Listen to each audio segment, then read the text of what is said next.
Buenas tardes con todos. Bueno, ya les cogemos cansados ya con la ardua tarea que hemos estado estos 3 días y con estos temas que son un poco complejos, como dijo Mario. Muchas gracias a la comitiva por la invitación y bueno, vamos a dar inicio de esto de una manera breve, ya con lo que explicó Mario, que yo creo que ya todos se familiarizaron con el tema. Realmente las lesiones de plexo braquial, como sabemos, son lesiones catastróficas que generalmente no son abordadas en el ámbito de la traumatología. Entonces, sí es un poco complejo la parte anatómica, la parte funcional de esto. Bueno, estos serían los objetivos en esta presentación, más que todo saber identificar el sitio de la lesión, saber identificar qué técnica quirúrgica me favorece de acuerdo al estadio, si es una lesión panplexal o es una lesión parcial, y mostrar la evidencia científica sobre la eficacia y el pronóstico de estas lesiones. La anatomía ya fue resumida también por Mario. Aquí tenemos un esquema en el cual lo que nos va a servir es para ubicarnos el sitio de lesión, a qué nivel está, cuáles son los nervios, elegir el nervio donante, visualizar cuál es el nervio diana en el que tenemos que reinervar. Generalmente la mayoría de estos pacientes son por accidentes de moto, aproximadamente más del 50% son pacientes de moto. Generalmente en la parte pública lo que nos llega es pacientes de costa, pacientes del oriente con estas lesiones, y no son lesiones agudas. Generalmente el paciente que nos llega a la parte pública es un paciente de 6 meses en el mejor de los casos, 9 meses de lesión, incluso ya suelen llegar ya cursando el último mes, que es el objetivo de la reinervación. Entonces, para todos ya sabemos que es una neurotización. Significa elegir un nervio donante para conectar a un nervio ausente, a un nervio que no tiene función, y lograr inervar un músculo diana, ¿no? Entonces, las neurotizaciones, ¿en qué pacientes elijo? En pacientes que tienen lesiones abusivas, retrasos que impiden la regeneración por injerto y en ausencias de raíces útiles. ¿Cuáles son los requisitos para yo elegir un nervio donante? Primero, la calidad. El nervio donante tiene que tener un número de acciones suficientes para lograr efectuar el movimiento en el músculo. También tenemos que tener una proximidad para que la coaptación nerviosa no esté a tensión, y deben ser ramas prescindibles, es decir, que no nos alteren la función del músculo al que le estamos suprimiendo esta calidad de axones. ¿Cuáles son los factores pronósticos? El tiempo óptimo de realizar estas cirugías es de 3 a 6 meses, como tope 12 meses, por lo que sabemos que se degenera la placa motora. Incluso hay estudios que lo solventan hasta los 18 meses, pero realmente hasta los 12 meses es como tiempo tope, y los resultados también varían de acuerdo al tiempo de ejecución de la neurotización. La edad generalmente, supuestamente, es mejor el manejo en pacientes jóvenes, que son los pacientes jóvenes los que tienen más causística de esto, pero hay estudios que complementan y que confirman que en pacientes mayores de 60 años, si tienen una lesión sin alta energía, se puede también obtener resultados satisfactorios. El tipo de lesión, si es abusiva, si es una lesión a nivel de tronco, si es una lesión parcial, también influye en el pronóstico. En cuanto a plexo braquial, nuestro objetivo va a ser recuperar hombro y recuperar codo. Aquí tenemos los principales nervios donadores que se utilizan para optimizar o para recuperar hombro y codo. En el hombro tenemos el nervio supraescapular, es el objetivo, inervarlo al nervio supraescapular, generalmente con el espinal accesorio, el nervio axilar para el deltoides, y en el codo el músculo cutáneo con las 2 ramas, bíceps braquial y braquial anterior. Si nosotros llevamos a escoger un tipo de neurotización, la que generalmente se utiliza es la de espinal accesorio supraescapular. Estas transferencias para la función del hombro después de una lesión del plexo braquial son se obtienen resultados satisfactorios. Por ejemplo, en el rango de movimiento, obtenemos un rango de movimiento mayor a 50 grados, que es óptimo para la recuperación, y en una escala funcional de +3 y +4. Overlay, como se mencionó, es el método de elección para recuperar función de codo.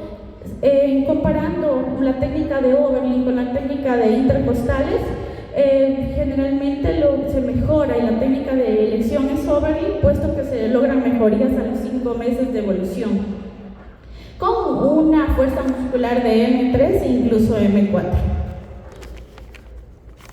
Intercostales a músculo cutáneo. Esta es de elección cuando no tenemos nervios intraplexales, sino que necesitamos optar por nervios extraplexales que nos ayuden a complementar la función de codo. Existe varias bibliografías. Si tomamos 2 intercostales, 3 intercostales, 4 intercostales, generalmente la extracción de cada nervio intercostal genera un 2.5 lesión en el área donante de lesión. Entonces, los estudios nos mencionan que no es necesario tomar 3 injertos, generalmente con 2 es suficiente, obteniendo resultados similares en los 3 casos.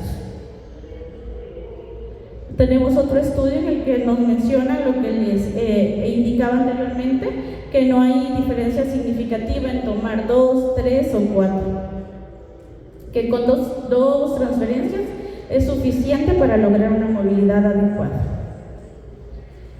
Otra de las opciones que se suele tomar cuando no cuento con nervios intraplexales es el nervio efrénico.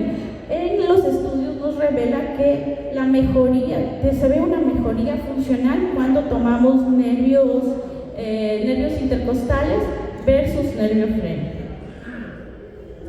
Y en este caso, la efectividad de la restauración de codo, tenemos que mejora cuando hay lesiones parciales o lesiones panplexales.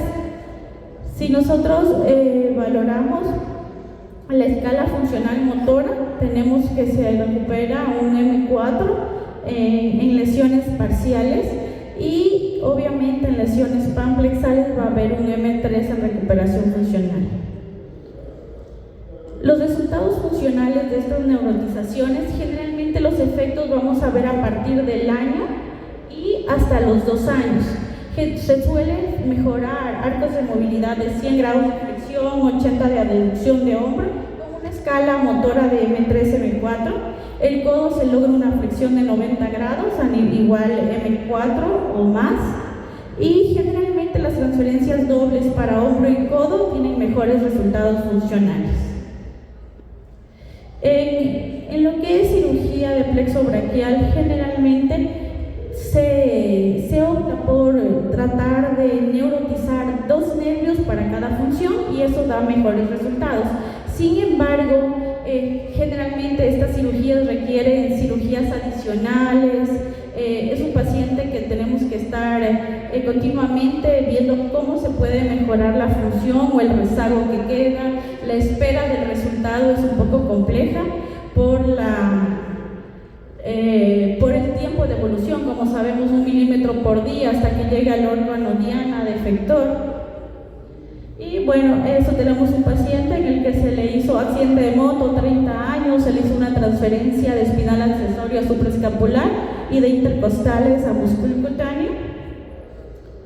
En este caso tomé 3 nervios intercostales, y estos son los resultados funcionales al año de lesión.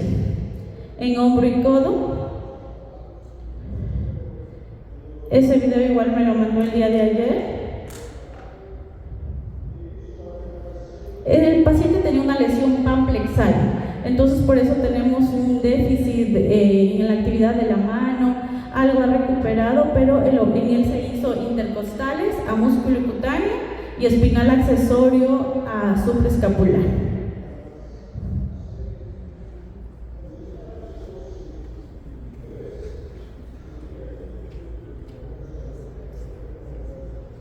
Este otro caso es un paciente en el que le hizo un Oberlin tipo 2, tomando ramas de mediano y cubital para para la rama del bíceps braquial y el braquial anterior. Él tenía una lesión parcial de plexo y ese es el resultado al año de evolución.